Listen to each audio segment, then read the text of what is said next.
You know what time it is. Showtime.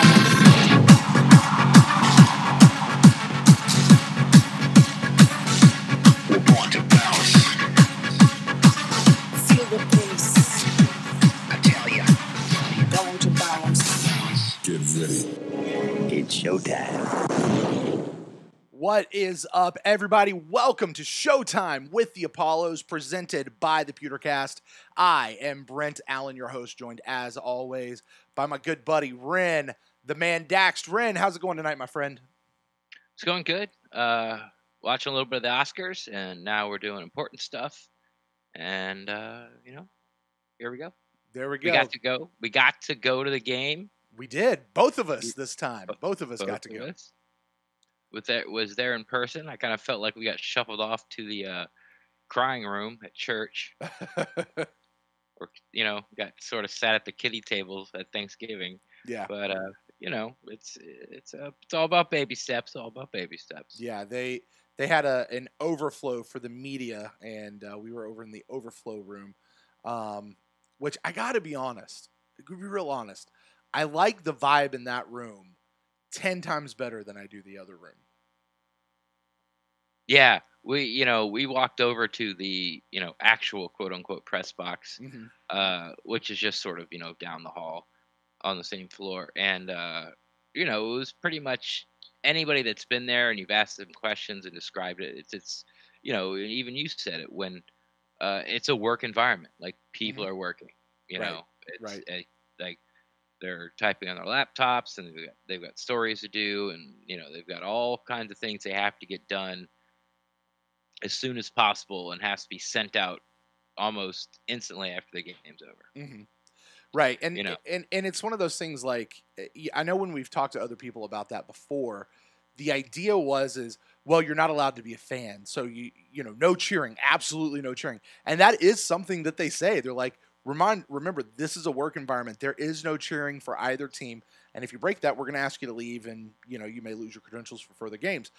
But, like, when you're there, it's not so much the idea that you're not allowed to be a fan. It's much just, it's like you're in the library. Like, this is a place to work, so don't cheer because we're working.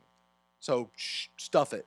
And there's actually more than just press in that box. Like, there's some of the video guys are in there. The stat keepers are in there. Like an official record person, like for the officials on the field, like he's in there. So, they have to work, and it's really more on that side. So we kind of got to be over on the other side, which basically was like a suite that they just opened up. Yeah, it's definitely what it was. Yeah. And that one was certainly a lot more loose. I think we got to talk and interact with the other people that were there a little bit more. Got to know some of the people around us. Kind of doing. Yeah, it was more sort of like a conversation. Yeah. Especially that I didn't like. I got there late, and that's a whole other story within itself. God, what a disaster that was. So the game had already started, and it was a couple minutes into the first quarter I got there. But that one guy that was at the top row, over to our right, wouldn't shut up. Yeah, had a comment every play. Yeah. And then 1,000 questions and all that kind of stuff. And then when people would engage him in his comments, then he started asking questions. Right. He just asked questions out loud, and then when people stopped reacting to those, then he'd be like, "Question everybody," as I'm like, "Hey, I would like a response to this." So yeah, it was a much different vibe than the press box. But like you said, it was a little more relaxed, and I didn't mind it at all. No, I definitely didn't mind it. Actually, I think it was a little bit more comfortable, like temperature-wise. That press box was hot. But anyway, we're not here to talk about the press box. We are here to talk about the Orlando Apollos taking on the Memphis Express, Game 3 of the inaugural season of the Alliance, where they went out, they won 21-17, I believe was the final score. I'm sorry, I don't actually have that note right in front of me, but I do believe that was it. We are not here alone, Ren. I'd like to give a quick shout out to all the folks listening to us over in Mixler land. That is our audio feed. People over there in the chat room. Dan is over there, longtime friend. So you guys tear it up over there. But also, not just that, but the video feed as well, using our InstantCast platform for the PewterCast right here with Showtime for the Apollos. So I'd like to say hello to those of you guys who are joining us live in YouTube world. You guys are awesome as well. And we'll be doing our best to interact with you guys there in the chat room. So you guys do that. And we'll go through this. And Ren, there's actually a bit to cover as we go through here with this tonight. But this is the InstantCast. This is a call-in show. So if anyone is listening, and I'm not sure that there's going to be a lot of call-ins, but there might be. I think the first time we did this, it was like the Golden Globes. Right. And now this is the third time, and now it's like Oscar night. The Oscars are on. Right. You're right. I think the over-under for calls tonight is 0. Like, that's where I would set it at. Yeah. Like, if we get a call, that's a win. I will take the under on tonight's show, just for the record. And the under is 0, by the way. Exactly. So I'll take the under. But if anybody wants to surprise us and call us, listen, guys, the phone line's open. Go ahead and do that. 864-729-2827. That's 864-729 bucs. We would love to take your phone call. We'll talk about anything you want to talk about, Orlando Apollos. But with that, Ren, there's some stuff really around the Alliance that we have to talk about as well. And then there's the game and everything that happened with the game and kind of how this reflects back to the Buccaneers. We are still at our heart a Tampa Bay Buccaneers fan podcast. Just kind of giving a look down the road to our friends and our counterparts over there in Orlando. And something to do during the offseason. Yes. That is not the same deal that, Hey, look, mock draft. Right. Which, hey, by the way, free plug. Shout out to our friend Trevor and JC Cornell and the rest of the folks over at the Draft Network tonight as we record this. Yeah. Ben. Ben. Ben. And Brad Kelly. Man, you got every single one of them. I stopped naming names because I was going to forget somebody. Trevor and the boss, JC. Rest of those guys. Yeah. But anyway, tonight at midnight, as we're recording this show, they are launching something that JC actually told us about when he came on our show earlier this past season, where you're going to be able to go in and build your own big board or something like that. And so, Ren, I know you're very excited. Talk to us just for a second about that and what you're looking forward to with that. Yeah, you can build your own big board. The way they explain it in the video is you can upload your own big board.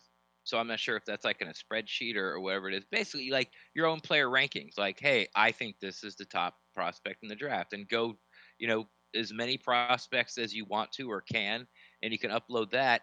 But what you can do is use their like big board between all 6 writers. They've all come together and and they threw it and they go, this is the Draft Network's consensus big board, and you can use it to do mock drafts. And you can click as many teams as you want to control. You can I'm just going to control the Bucs, and then the mock draft machine will draft according to the big board. And then when it gets to your pick as a Buccaneer, you can pick it. And you can do all 7 rounds. You can do 2 rounds. You can do 3 rounds. You can do whatever you want. And then since you can control as many or as few teams as you want, I believe the first thing I'm going to do is control every team, and then like pick number 1 will be like the 500th guy on their big board. Pick number 2 will be their, 499th guy. Then I'll come to the Bucs pick, and I'll be able to take anybody I want. So like my 7-round draft's going to be like, Quentin Williams, got Josh Allen, right? Got Josh Jacobs. We got Jonah Williams from Alabama as well. We got Greedy Williams and Byron Murphy, both cornerbacks. So I can't wait to do that, right? And be picking top 10 lock guys in the 7th round and then throwing it out there on Twitter and going, hey guys, look what I did. What do you think of my mock draft? Would this work out for us, you think? What do you think? Here's the thing. Longtime listeners of the PewterCast, or even short-time listeners of the PewterCast will know I'm not a big mock draft fan. I'm not a person that follows college football all the way through to where I'm familiar enough with all the names to be able to even come close to accurately doing a mock draft myself. as far as that kind of stuff goes. So I kind of wait to see what names percolate to the top. The question I have this year, Ren, and we'll talk about this on a future episode of the PewterCast, but since we're in this now, the question I have is, last year the Bucs picked 7, and the word is that if one of the big 3 was at 7, they were going to stay at 7 and make that pick, whether with Bradley Chubb, Quentin Nelson, or Saquon Barkley. Right. But outside of that, they were going to trade down. And I have been saying time and time again, the Bucs are not picking at 5. I know we have the 5th pick. The Bucs are not picking at 5. But my question is who is in the draft? That 1, 2, maybe 3? I don't even know if it's 3. Those just 1 or 2 guys that if they're available, the Bucs will stay put and take that pick at 5. Otherwise, they're trading down. That's the question that I have right now as I'm looking at what's going on out there and talking to people. Do you have a quick answer to that? Sure. I think that the top 3 guys, and they're all defensive linemen. There's Nick Bosa, Joey Bosa's younger brother, who went second a few years ago to the Chargers. Then there's Quentin Williams, an interior defensive lineman from Alabama. And then the third one would probably be Josh Allen, the edge rusher from I would like that one. I would like University of Kentucky. There we go. And those are kind of like the 3 guys that are sort of standing head and shoulders. Now, I've heard talk about I don't want to get his name. I think his name's Ben Simmons. He's also a defensive lineman. I believe he went to Mississippi State. This is not the basketball player from a couple years ago. Correct. Right. And I might have his name wrong. Totally. Sure. But but those seem to be sort of the top 3 guys that are gonna that I think the Bucs would not move for. Yeah. And for the Bucs to be able to get one of those top 3 guys, you're going to need at least 1, but probably 2 people to jump up in front of you and try to grab a quarterback. Sure. The problem is this quarterback class is not last year's quarterback class. And sort of the Giants and the Jags are right below us. Right. At like 6 and 7. And they really probably can sit there and just wait and get there. Because we're not taking a quarterback. We're not taking a quarterback. Now, the only, I guess the only good thing as a Buccaneers fan who wants to trade down is the Jags might want to jump in front of the Giants. Or the Giants might want to jump in front of us because they know the Jags are trying to jump in front of them. That's those 2 playing off each other for a quarterback. But then a lot of people say the Giants are just sticking with Eli again. So we'll see. But are those you talking are about Jeffrey Simmons, by the way? What's that? Jeffrey Simmons. Thank you. That's him. Shout out to the chat room coming through for us. They're in a hurry. So, well, guys, listen, we're not actually here to talk about the Tampa Bay Buccaneers draft. But, hey, go do your big board, Draft Network or thedraftnetwork.com, something like that. You guys go check them out. That's going to be a lot of fun. I'm at least going to go poke around in it. I don't know what the hell I'm going to be doing. But we're here to talk about the Orlando Apollos. So, Ren, why don't we go ahead and jump into that? Once again, guys, the phone number is 864-729-2827. We'll be talking about the Bucs. We'll be talking about the Apollos and their win over the Memphis Express. Now, Ren, going into this game, you let us know last week that the Memphis Express was a dumpster fire of a team. Worst team in the league. I think when I saw the rankings come out, they were actually listed as the 2nd worst team in the league. The Orlando Apollos, by the way, listed last week coming into this game as the 2nd best team in the league, right behind the Arizona Hotshots. I believe the Hotshots lost this week, and they lost. Yep, they lost today. Today, right? So I've got to imagine the Apollos. They're the only remaining undefeated team in the league right now. Untrue. Untrue. Yeah, you did that last week too. Did I? Okay. But either way, I've got to imagine the Apollos are going up as the first team. It's going to be them or the Iron, Birmingham Iron. They're both undefeated. And we play them next week, right? No, I think we go to Salt Lake. Oh, dang. Yeah, wow. We're on the road going out to Utah. I should have this stuff right in front of me. I really thought we were going to Birmingham next week because I think I'm going to that game, and I was looking at what it is. We might be. I might be wrong, but from off the top of my head, I think it's Salt Lake. Anyway, so Memphis, the Memphis Express comes in. So why don't we jump into? You want to do the game or you want to do the news first? Yeah, that's what I was just thinking. Let's do the news first. Let's talk about the news because there was some stuff going into this game, stuff around the league, and some different things. And some stuff for the Apollos. Exactly, and some stuff with the Apollos. So, with that, let's kind of start big and work our way down. Big news came out for the Alliance as a whole this week that there was a $250 million investment by Tom Dundon, a man out of Charlotte who apparently has been buying up a lot of stock in professional sports teams. Yeah, this is kind of his thing. I'm not really sure how he's a self-made man, from what I understand. I'm not sure if it's hedge funds or investment or construction, but sort of phase 2 in his life now is he's dabbling in he's putting money into sports teams. He already owns the Carolina Hurricanes of the NHL, right? And then the story came out that the Apollos can't meet week 1 payroll. Well, not the Apollos, the league as a whole. The Alliance. The Alliance can't meet week 1 payroll, and the sky's falling, and then this guy that puts in $250 million and saves the league, and now he owns 51%. So basically, he's like the chairman and CEO, and on the surface, it seems like, wow, the Alliance is in trouble only after 1 week with such sort of a promising start. But the way I understand is what happened is they had an investor lined up, and it was time to, hey, give us the money, because it's time to pay the bills.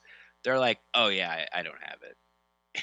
And so, they I don't know if they scrambled or what was going on, but it wasn't like a phone. So this has been sort of in the works for like a week or two. And like you said, what's his last name? Dundon.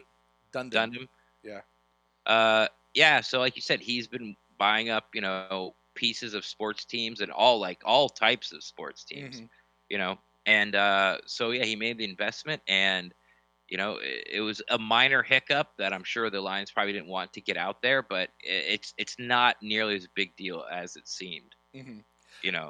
It's interesting that that's the story you heard, because what I heard, and I think what the league is at least officially putting out there, is it's more of just there was a confluence of a couple different things that just have really bad optics when you put them together. That the payroll issue was not that they were cash strapped and they weren't going to make payroll. They were switching to a new payroll system, and they stupidly did that on payday, which you don't do that on payday. And so there were some issues there. But we're going to change up the whole new payment system. If it doesn't work, we'll have like 3 hours to fix it. Right. But instead of doing it Monday, where we have 5.5 days. Sure.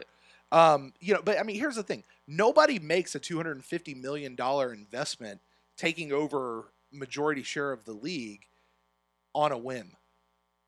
This is something that Tom Dundon, this has been in the works for a while. So it's the investment dropped finally. They had this big payroll hiccup, and the optics of these two things happening together looked really bad, and people jumped to conclusions. But the good news on the other side of this, whatever the real story is, the other side of this is they now say that the AAF, and this is unconfirmed. I've not heard this by any league official. I want to make that clear. This is just through what I would call a relatively trusted source, as much as I have sources in the league right now, is this actually makes the league solvent for 5 years. Right. Not 3, like we've been talking about with the contracts and stuff. It actually makes them solvent for 5 years. So this is a big deal. This is a big deal for the league. It's a big deal for them moving forward. So, it's. I think the what's that old phrase? The reports of my demise have been greatly exaggerated. Reports of my death. Right. I think that might apply to this particular situation. So, all right. Well, moving on from that, a couple of things really mostly here too. Let's hear. Chat room is telling us Tom Dundon made his money in auto loans. Okay. So everybody out there with the $700 auto payment, you just helped him buy part of the Alliance. Let's see here. Do what? Over half. There you go. Over half the Alliance. All right. Let's bring this back to the Apollos a little bit, Ren. Some what I would call funny news, and Coach Spurrier was actually joking about it a little bit during the press conference afterwards. Apparently, and I didn't realize this, football works on, like, they actually have workman's comp built into their package system, like for their players. Well, it seems sort of like a mundane and almost, I don't think benign is the right word, but it kind of sounds silly. But if a player gets injured during like practice, they go on workman's comp.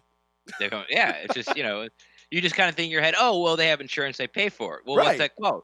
It's called workman's comp. So right. That's the thing. Like you go, oh, well, I guess that is what that would be. Yeah. So go ahead. No, you go ahead. Tell it. So the way I hear it, or the way this actually, like the state of Florida, it's not you don't automatically. Let's see who we got here. Yeah, we'll come back to this. We're talking about workman's comp in Florida because this affects the Apollos. You are on the line with Brent and Ren for the InstantCast. Who do we got here tonight? Jonathan Bailey. How's it going? Jonathan Bailey. What's going on, buddy? What's up, man? I'm doing pretty good. How about you guys? Not bad, not bad. Jonathan, is this your first time calling into the show? It absolutely is. Fantastic. Now, are you calling in because you found us during this run with the Apollos, or are you also a Buccaneers fan and have been with us a little bit longer than just the Apollo season? I'm also a Buccaneers fan. Fantastic. Now, listen, we have a rule on the show when people call in. We want to know where you're calling from and how'd you become a Buccaneers fan. So tell us the story. How'd you become a Bucs fan? Oh, easy enough. So I'm calling from Tampa Bay. Actually, McDill. I'm active duty Air Force. Thank you for your service, sir. And the good story actually to that. So I grew up in Alabama. Mm-hmm. No sports, no pro team there, and I became a fan in '99. Okay. I was actually playing Madden '99. Became a fan of the Buccaneers back when we had that loaded roster. Mm-hmm. Mm-hmm. Mike Allstott, Derek Brooks, everyone, man. And that was actually, I think one of the first years we actually changed to our new logo. Mm-hmm. And I just remember I fell in love with the team because of it. Yeah. Yeah. Hey, listen, you and I are in the same boat. That's right about the time when I became a fan of the Buccaneers as well. Right about that. So you and I were kind of, yeah, I'm not gonna make that weird. But anyway, we became fans about the same time. I was about to say we're brothers in that. Yeah, there you go. There you go. You know what I'm saying? Eskimo brothers. Wait, there you go. No.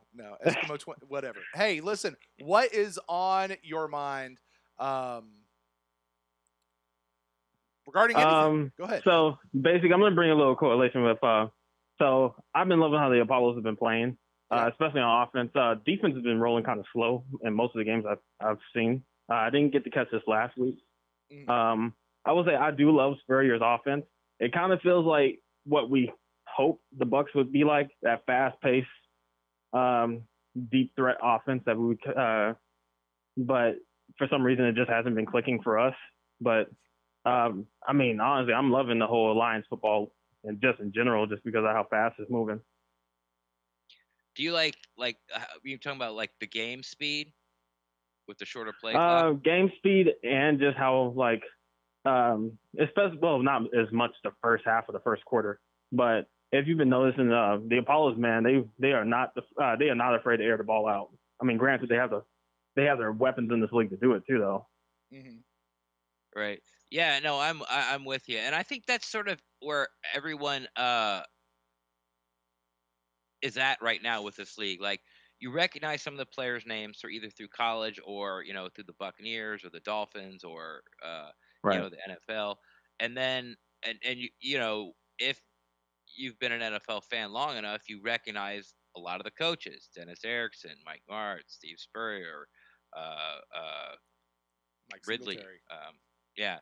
So, or excuse me, Mike Riley. So, you don't really know everybody, but you're kind of familiar with some people. So I think right now everyone's just sort of like measuring out the league about how they like it. People like the pace of play. Right. People like the 2-point conversions. People like there's no kickoffs. People like the transparency on the challenge flags, like things like that. And I haven't really heard anyone say almost anything about the alliance that they don't like. Very true. And I mean, if anything, I've been hearing from a lot of people that they really want the whole kickoff situation to transfer into the NFL. I don't think it's going to happen. I just don't see that happening. Kicking, I think it's just a rule change that, especially since the NFL just changed the rule over it not too long ago. I don't see it transferring over. If anything, if I could choose one thing I want to transfer over, is the overtime rule they have in place. What specifically about it? Oh, sorry, not the overtime rule, but the extra point. Yeah, the extra point. I would love to see that. Yeah, so what you're talking about, just for people who may not be familiar, in the Alliance, they don't kick extra points. You have to go for 2 every single time you score a touchdown. So you either make it or you don't. It's either 6 points or 8 points. There's no 7. And you know what? Also, like, I have to look this up. I've been thinking about it for probably a week now. You know how all those stat geeks talk about, well, you should go, statistically, you should go for it. Go for 2 every single time because statistically it works out in your favor. I don't think it's working out in the favor in the Alliance. Like, I think it's far more common for a 2-point conversion to be not made than made. At least, and I've watched almost every single game. I didn't watch any games today. I was sort of out of the house and bebopping around, but like I watched all 4 games week 1 and I watched all 4 games week 2. And I really want to do it because I find it funny when, people are like, go for 2, go for 2, go for 2. And then when you're forced to, like, it's not working out statistically at least for the offense. And that's what it feels like to me. So I got to do those numbers and figure it out. But yeah. Right. I mean, well, I feel like it changes a lot when you know your opponent is going for 2 no matter what. Like in the NFL, when the majority of the time they're going to go for a normal extra point, they're going to just kick it. Yeah, it's going to throw you off when at the last second they decide to go for 2. But in the Alliance, when you know absolutely they have to go for 2 points, I feel like you already have something set for it. Yeah, and so they it kind of probably takes that run surprise goal line element out of it. defense. They probably run a goal line defense a lot more in practice than they would. Yeah. Normally. That's a good point. Yeah, we were actually having that conversation in the press box about if we thought that particular rule was going to transfer. I just don't think it's going to. And to be honest with you, while I like the change, like I think it provides an interesting element to the game that we've never really experienced at any level. I don't see a reason to switch to it, if that makes sense. Like, there's not really extra points are not a safety concern. The reason that they say that they eliminated the kickoffs was because of safety concerns. I could see possibly, maybe, that eventually making its way into the NFL as NFL teams are more and more and more and more apt to just boom it to the back of the end zone and bring it out to the 25. And if everybody just kind of says, listen, we just wanted the 25, just start there, I could possibly maybe see them wanting to do that eventually. However, I don't think that's going to actually happen in reality, but I could. But the kickoff or the extra point thing, I just don't know that there's a reason to get rid of it because essentially it's you score a touchdown, you either get the free extra point, which is, almost guaranteed, not quite anymore, but almost, or you have the much harder 2-point conversion. I think that option is what plays into some of the strategy of the game. I think the NFL would be hard pressed to switch. So I do think it makes the game more exciting though to not have it. Oh, definitely. I'll tell you the other thing too is it also makes doing the math on the games that just a little bit more tricky, and that's probably just because we're so used to figuring things in terms of 7 increments of 7 throughout the 7s or 3s, and with the Alliance it's not that anymore. It's you have 6s and you have 8s and then you have 3s and you've got all these wacky numbers. So. Oh yeah, I definitely had to catch myself a few times and think, oh well, they're only up. We're only up by 8. That's one possession. And I thought I was like, oh well, they still have to go for that 2-point no matter what. So we still have a great chance with this. So, I mean, it's caught me off guard too. And I mean, one rule I also wanted to see. Well, I haven't seen it all together yet. but I would really like to see the whole onside fourth. The whole onside kick, but it's the fourth and the 4th and 15 play. Yeah. Yeah. I've yet to see it. I really want to see it play out. Yeah, Ren, you've watched all the games. Has that been something that's been featured in any of the games? And if so, any real amount of them? I can't say for sure, you know, because sometimes, let's face it, the game's on and I'm doing something else and it's sort of just background noise, you know, if it's not the Apollos. So to my knowledge, besides these 2 games today, I don't think anyone's tried an onside conversion. Did they try it today? I don't know. Oh, you didn't watch it. Oh, okay. I don't know. So to my knowledge, I no, mean, I don't think I've seen that many games that's been within one possession to even try. And then you have to be down after scoring to even attempt it, right?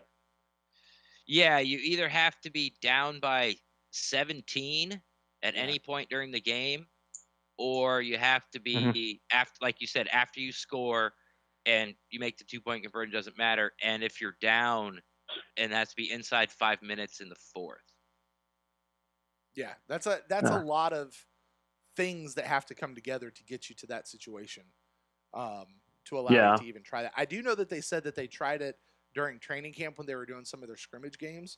That they actually had several of them. I think that they said they tried and they were fun to watch. But I'm a little sad. You know, I've actually kind of forgotten about that a little bit. I'm glad you brought that up because I'm a little sad we haven't seen that in the league. I think that would add a new dynamic to the game for sure.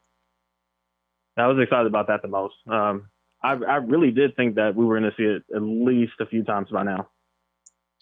Yeah, and if I think back, the Memphis could have tried it Saturday night when they scored their touchdown. I don't know. I don't think they were over the threshold of 17 at that point. But wasn't it within inside 5 minutes? Or not? I don't know. I got to tell you, because I got up and left at 6 minutes left in the game. Yeah. And full disclosure, like I was not feeling well. Like I had the drive up there was terrible.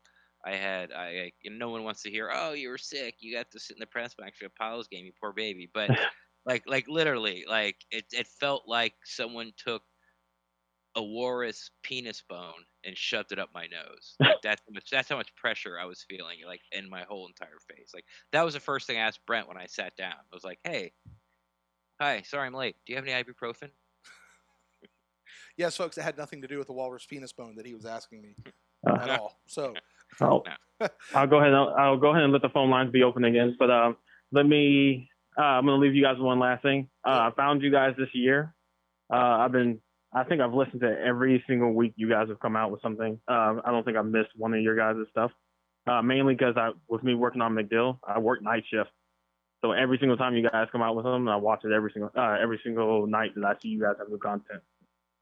Well, thank you so much. So you guys have helped me get past all these night shifts. Yeah, that's what we're here for. Yeah, and then we'll be having a Buccaneer only one coming out in the next couple of days, I'm sure, because we definitely owe one this week, that's for sure. And then, like you said, you just found us recently 4 times a week during the season. We're there for you. Yeah. Hey, I'll be listening every night. All right, and hey, I got one question for you from the chat room. The question is this. This is a guy from the Army, actually, who says, are you ever offended when people call you a Zoomie? No. I mean, our Marines offended when we call them crayon eaters. I mean, we all kind of embrace our own little nicknames. There you go. All right, man, we're going to let you go. Thank you so much. Again, thank you for your service, and thanks for sticking with us. Hopefully we'll hear back from you on a future show. I appreciate it. Have a good one. Have a good one. All right. Well, I just lost my bet for the night. What was that? I took the under. Oh, so did I. So, but you know what? It's a bet that I don't mind losing. Especially since there's no money on it. Exactly. All right. Hey, listen, we were talking about the Apollos and Workman's Comp. I know everybody's on the edge of their seat going, what's going on with this? Yeah, I'm sure. All right. Insurance talk, always. Yeah, exactly. All right. So basically, guys, here's the rundown of the whole situation. They have to have Workman's Comp. Weird laws in the state of Florida basically say that they have to practice 30 some odd days outside of the state of Florida. and that 30 some odd days starts now. So they're going to spend the next 4 weeks not in Orlando. Like the only time they're going to be in Orlando is during the games. They're actually going to be living in Jacksonville, right here where I am, actually. Hi. And they're going to be practicing over the state line in Georgia at one of the high schools there. So weird. I thought it was because just because you have a job in the state of Florida, you don't automatically get workman's comp. But my understanding of it from being in the press conferences is they had to practice a certain number of days outside of the state of Florida. Or they could only practice a certain number of days inside. That might have been it. They could only practice a certain number of days inside, and the rest of them have to be out of the state. Because of insurance purposes. Yeah. So basically, they don't have a top flight insurance company yet. I guess. Yeah, I don't know. Which is understandable, I guess. Or not. Sure. I don't know. Sure. I don't know. But yeah, that is just it's just a weird thing. It's just weird. Where like it's and I would have had the Apollos a shoe-in beginning of the season. I've said it once, I've said it 100 times. You can't consistently stop Steve Spurrier's offense, rushing 5. It can't be done. But now with the team having to house in Jacksonville, basically being in a hotel, not sleeping in your own bed, not seeing your family members, and then they had to bus down from Jacksonville to their own home stadium, which is like a 3-hour trip, isn't it? 2. Okay, so it's a 2-hour trip, there and then back, and they're all staying in a hotel. I think this could be something that it's not necessarily going to break the team, but you got to do what you got to do. But it can definitely wear on the team. So I asked the quarterback that last night, Garrett Gilbert, which by the way, shout out to Greco Suave, one of our longtime listeners, coming back with a new nickname for him after last week, Ren. Want to call him Garrett GoPro Gilbert. I like that one. I know you did. I saw you like it. I like that one. Garrett GoPro. Only I don't want to tell him, hey, GoPro. Anyway. But here's basically what he said. He's like, look, we're already living in hotels. When you think about it, like these guys it's like we're already staying in hotels. So whether it's a hotel here or a hotel there, it doesn't really matter. Because what I was asking was this going to be more like an extended camp experience, like going back to camp? Because that's kind of what it sounds like to me. Right. And he's like, no, man, we're just, we're all staying in hotels anyway, so it's not really that big of a difference. Why wouldn't they just like rent a house or rent an apartment? Because it's a lot of dudes. No, they each do it by themselves. They're adults. Yeah. I mean, they're making $75,000 for like 16 weeks of you work. could rent a house for 2-3 months, I guess, however long they're actually in town. Yeah. So I don't know. But I mean, I guess if the team's paying for it, if the team offers to pay for your hotel, then take them. I don't know. All I'm saying is that's what he told me was. I don't know. He said it like wasn't to have that a chair big of a to sit difference. Do you like to have what? I'd like to have a chair to sit in every once in a while. Fair. Stay in Embassy Suites. They'll give you a living room. So anyway, but that's what's actually happening. So the Apollos are actually practicing in Kingsland, Georgia. That is where they'll be for the next bunch of weeks. And they also said that they didn't feel like it was going to be that big of a deal because the next 4 of their 5 games are all away games. Which I thought sounded like a lot, but that's what he said. He said the next, it was kind of like the next 4 of our 5 games are all away games. So whatever. Doesn't matter. Basically the attitude from the team is we don't care. We're just going to go up there and play football. Yeah, it is what it is. You got to do it. Right. And Coach Spurrier said that they actually with that. Those little media credentials that we got, Ren? Here we go. Reboot. Yeah. I'm hoping that you were going to tell this story because Brent sent me a text when I was driving on my way home. Yeah. Because I got lost and couldn't find the locker room. We'll talk about that later. And I didn't check them until actually I got home. And the last one, which was the first one I read, was they invited me to practice up in Jacksonville. Yeah, they said who's they? Like, how did this happen? The PR guys. So I went up to them after when they said, hey, we're going to be practicing up there. We're going to be living in Jacksonville.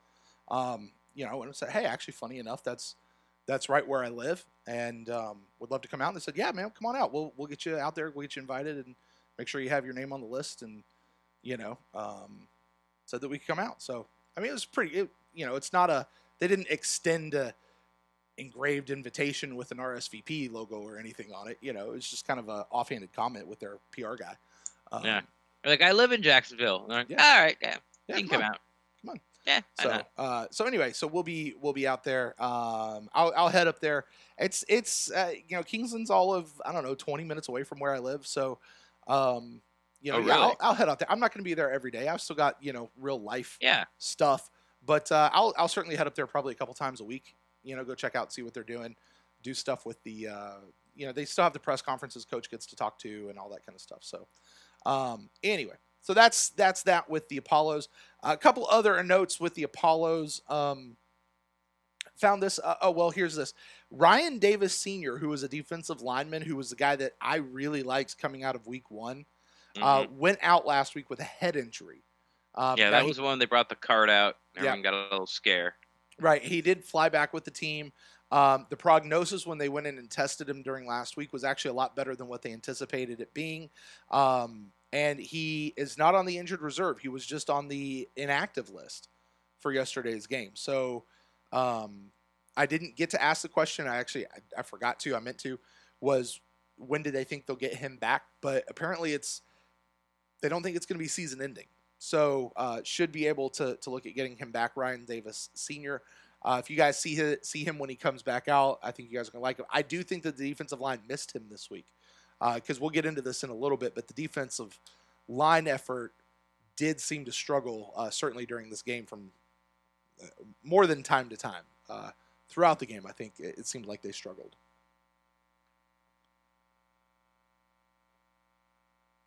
No? Yeah. Oh, were you looking for a comment on that? Yes. I was kind of agreement, a disagreement. Brent, you're off your rocker. They were great.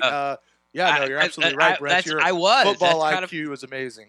That's kind of how I felt. I'm like, I don't know what he's talking about because you know it was the Memphis has the best running game in the league. Well, you have one guy that went for like 103 yards. The only guy in the whole alliance that has gone for 100 yards in 8 games, and they shut him down. Like their other running back, who of course I can't remember his name, he did okay, but I thought, you know, to me, everyone's game plan was if the Apollos stuff the run, then they're going to win the game because Christian Hattenberg, their quarterback, is not going to be able to beat them.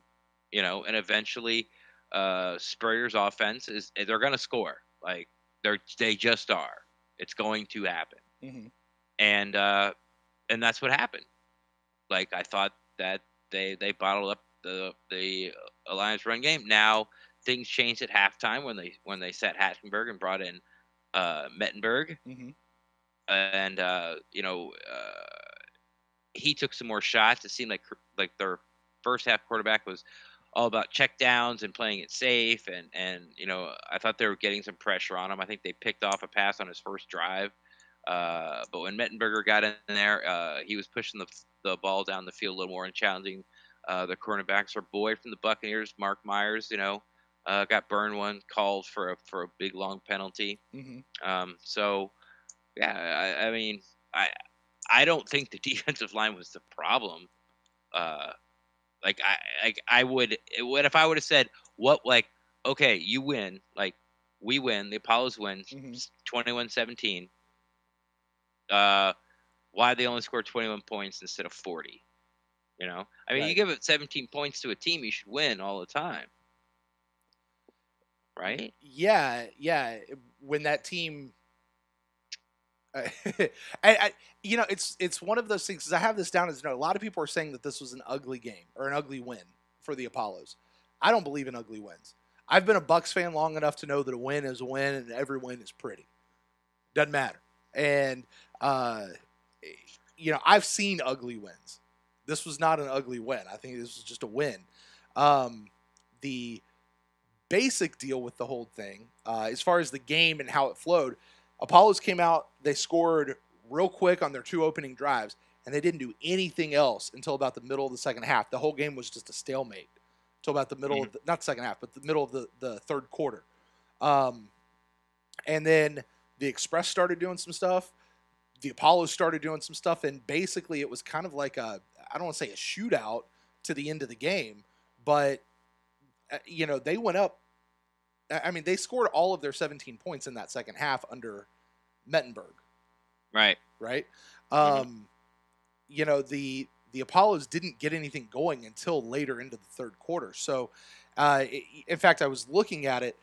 Garrett Gilbert's his QBR for the first half was something like 66 or something. Yeah. He had his worst game by far.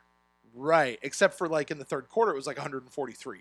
So yeah, but he did it mostly very hot and cold. Yeah, like we saw him week 1, started like 1 for 9, then he caught fire, stayed like the rest of the game. Right. Week 2, he went for like 1 for 6, caught fire, stayed hot the rest of the game. This week it seemed that he sort of came out the gates a little hot and then cooled off for the second half of the first quarter, the whole second quarter, and half the third. But I don't really think that he threw the ball any better. They were taking away the deep ball, and that was his bread and butter the first 2 weeks. And these sideline passes, these deep outs to the far hash, they were making him. That was the play. They were making him make that throw. And sometimes he couldn't make the throw, and sometimes when he did, the coverage was pretty good, and the receiver couldn't make the catch. It was. I mean, they effectively took Jalen Marshall, their big wide receiver, out of this game. Yeah, and he didn't have a good game either. Like he dropped. It felt like he dropped 2, I think. But halfway through that third quarter, they started running the QB, and he was picking up first downs, ended up scoring a touchdown. This game was won by Gilbert again. But this week it was won with his legs, not his arm. Yeah, and we asked him about that, and he kind of sloughed it off as you might think he would, where he's like, just trying to keep him honest. Just there was a couple open spots, so they took it. Now I got to tell you, some of those runs were real fun and real scary to watch. He took one hit off of one of those runs that I wasn't sure if he was going to pop back up from or not when I first saw him hit, because he didn't slide at all. Yeah, he got caught like, should I slide or should I try to get the extra yardage? And sort of got caught in that half squat, no man's land. Yeah, and the linebacker just drilled him. Yeah. And no flag, thankfully. There wasn't. Right. So they had that happen. Now, to go back to my original statement, that I'm sorry, we've kind of gotten off on a rabbit trail with this. My original statement, the defensive line, though, missing Ryan Davis Sr., they didn't seem to really figure out or have an answer to get those pressures and those sacks until much later in the game when everybody else was real tired. And everybody was starting to get, their offensive line was starting to get tired and things like that. They gave up no points in the first half. Right, to Christian Hattenberg. And then they gave up 17 in the second half. But Brent, everything that you said was, okay, there was the cornerback who gave up the big thing that had some picks. Well, that was their linebackers and their cornerbacks. The secondary, the back half of the defense was doing okay. It was that defensive line that I did not feel was as I'm watching the game. And I'd have to go back and compare it, to previous games. I didn't see a defensive line that looked as dominant this game as I've seen in the first 2 weeks. They got as much pressure in the first 2 weeks. All right, that's fair. I mean, I get. I mean, I'm not gonna, sort of split hairs over it with you. Sure. But I wouldn't go as far as to say that their performance was poor, or like I don't think it's a talking point.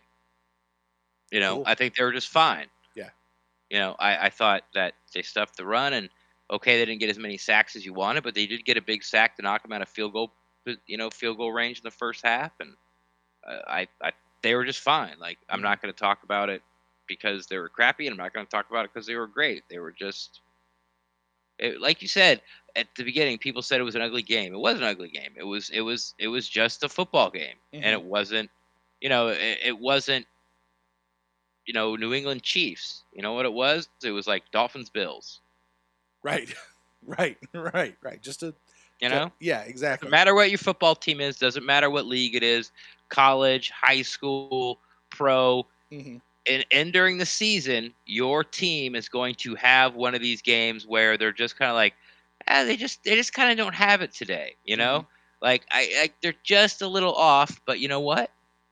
the Apollos and the experience of the coaching staff still put it together, and thanks to their defensive line play, they pulled out a win. All right, moving on from that. One of the things I thought was real interesting, Coach Spurrier said in his press conference, talking about specifically the question of they went out and scored their first 2 possessions, which is different than what they've done the first 2 games, where they had a slow start. And then they didn't do anything else really for the rest of the game. And he said the reason for that is, and this really perked my ears up as a Tampa Bay fan, he said because they were playing that soft cover 2 BS, his words. He might not have said BS, but he said they were playing that soft cover 2 stuff for those first 2 drives, and then they switched it up to more press, more man-to-man after that, and they just kind of locked them down. It just shut them down, for that whole time. So, for a team who I don't know that we created the cover 2, but we certainly have a historical tie to the cover 2 defense. The Bucs made the cover 2 famous. Yes. And then, Lovie Smith tried everything he could to bring it back. And, we all know how that worked out for him. So, I thought that was real interesting. The other thing, too, Ren, I bet you didn't know this. Did you know that they, on the Apollos, do not have an audible system? I did not know that. Yes, and I don't mean the audiobook reading program. There is no way for the quarterback. There's no system for the quarterback to go in, have the play, and then call an audible there at the line. That sounds like Spurrier to me. Yeah, but he said don't change the play. Just don't change the play. Right, but he said we're going to have to implement one. What's that? He said they're going to have to implement one.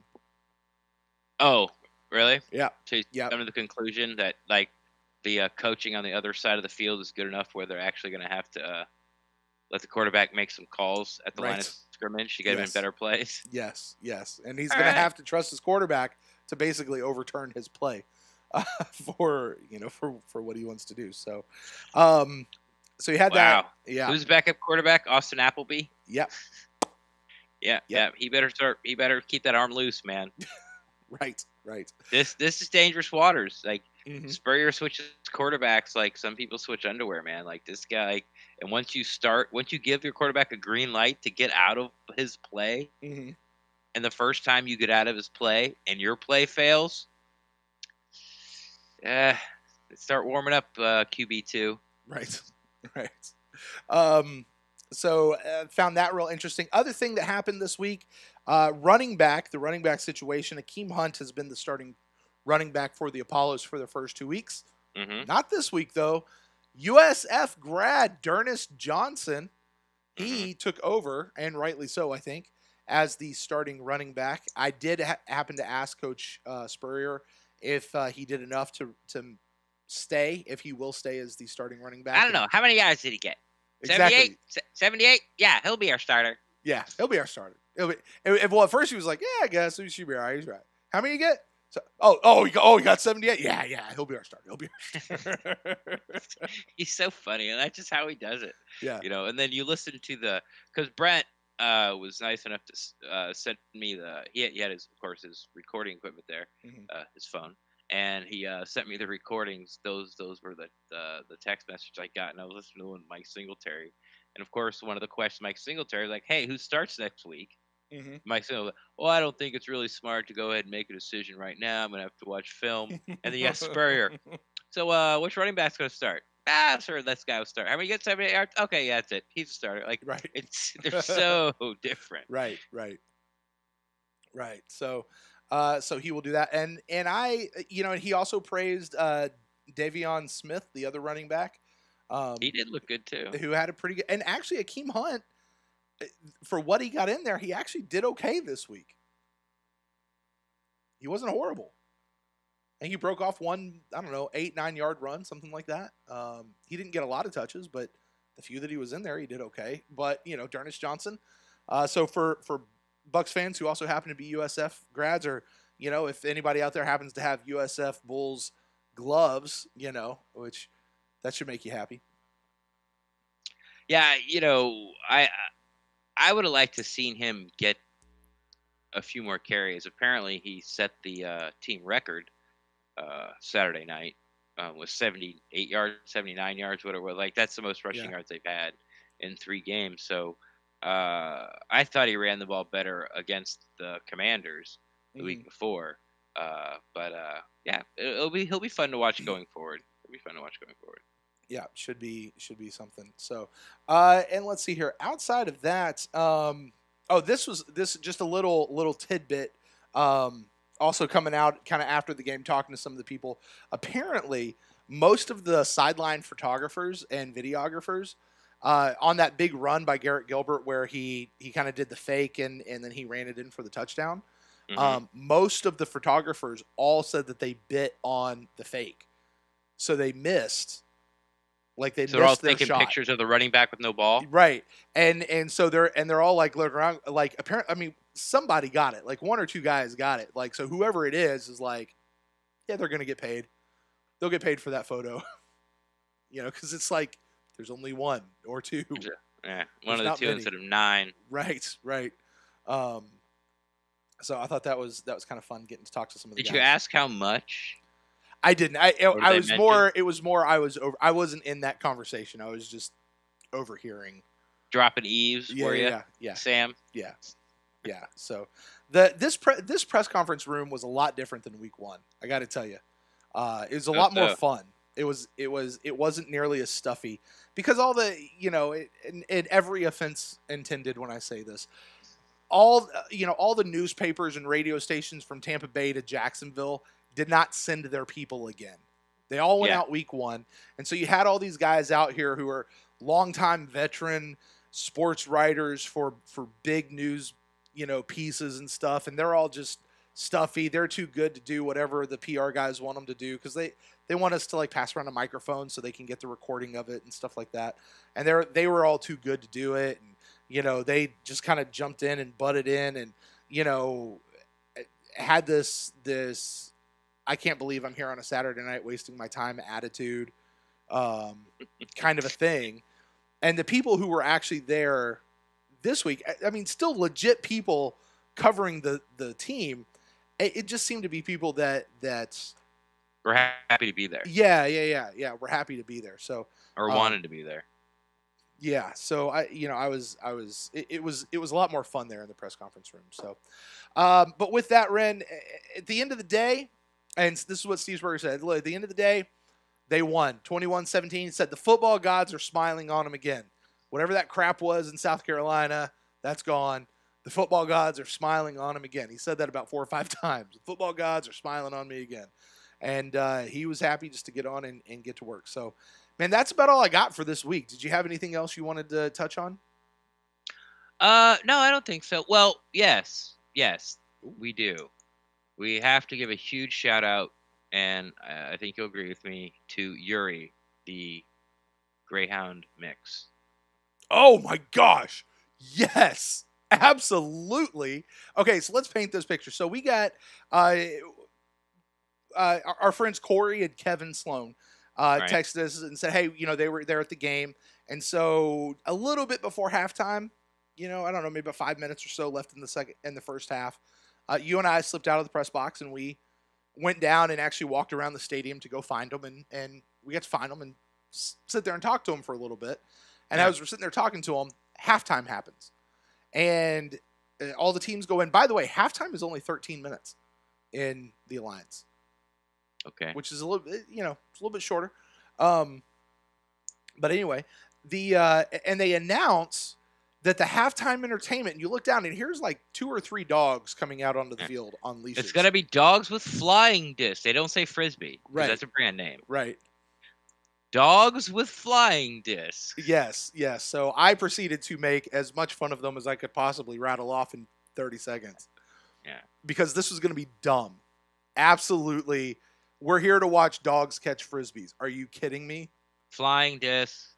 Right. Frisbee. Send me a check. I'll cash it. Yeah, I'll cash it.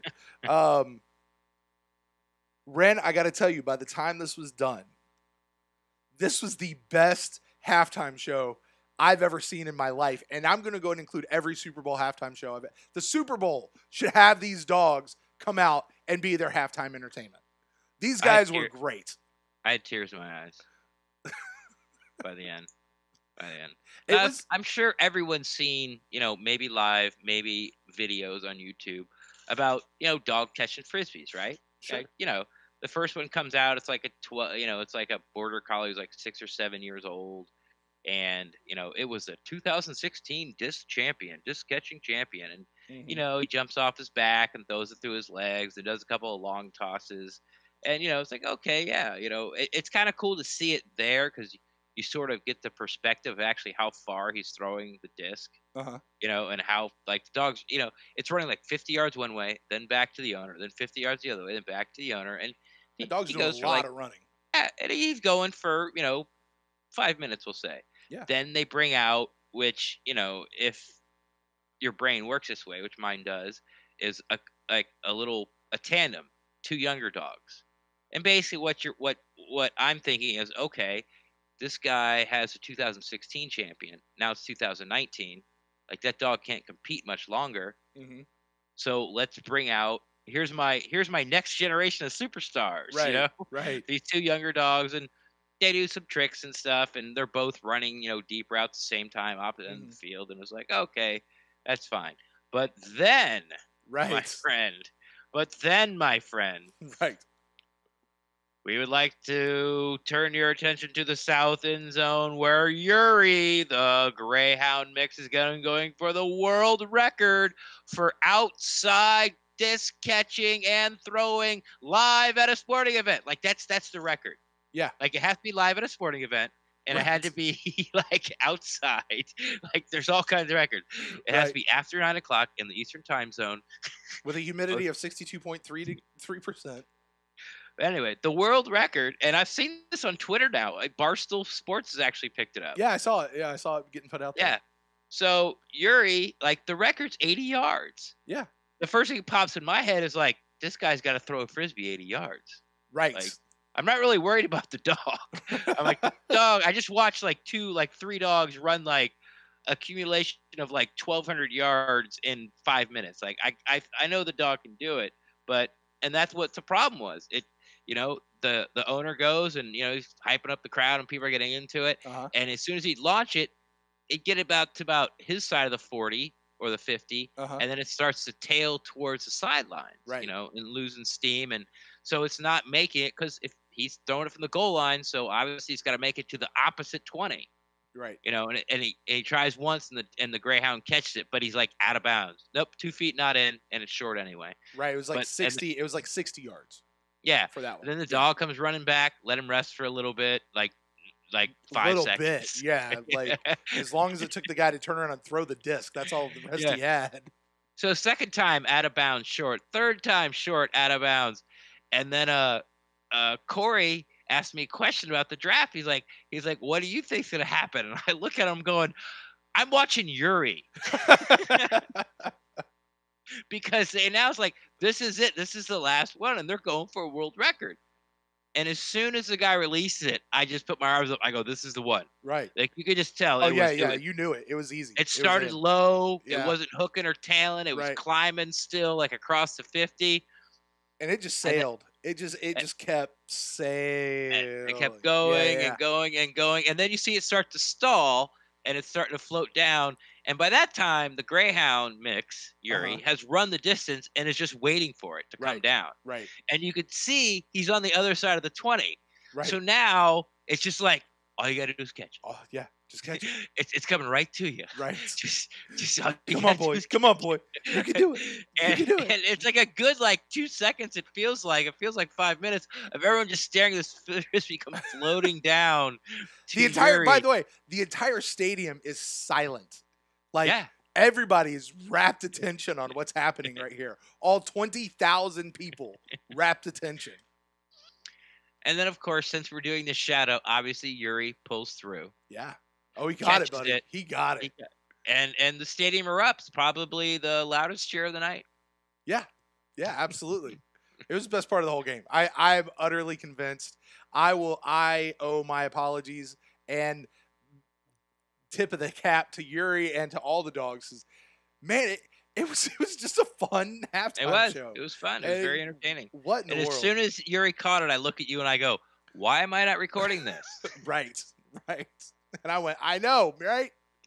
So it was fun. It was a whole lot of fun. So, and if you can't tell how much fun it was, just listen to the voice and go. Yeah, I did. I saw the Barstool Sports. They tweeted it out, so you can go check them out and see what they have. But it was fun, and listen.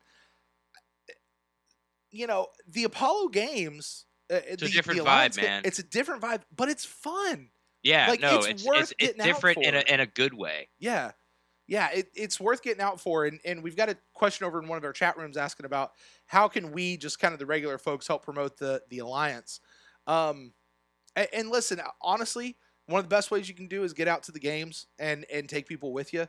But I mean, it's just like we do football, guys. You can get the hats. You can go onto their store and get a hat. Just wear the gear and tweet about it. Listen to this show. Tweet about this show. Like, guys, the podcast link for this show will come out within probably about 20, 30 minutes after we're done. Link it, share it, spread it, talking about it. That's how we get the news out there. So, and try to get out to the games because they are fun. Yeah, it's very, like, since they are so brand new, like, it reminded me a lot of the USFL. We used to go to the USFL Tampa Bay Bandits games in the old Houlihan Stadium. Before that, it was actually Tampa Stadium back then. And, like, the crowd's about the same size. Like, you can pretty much sit wherever you want. Right. There's people there, but, you're not really challenged for a seat. Right. But I remember when we were walking, down from the press box, and we're sort of have to go to the other side of the stadium.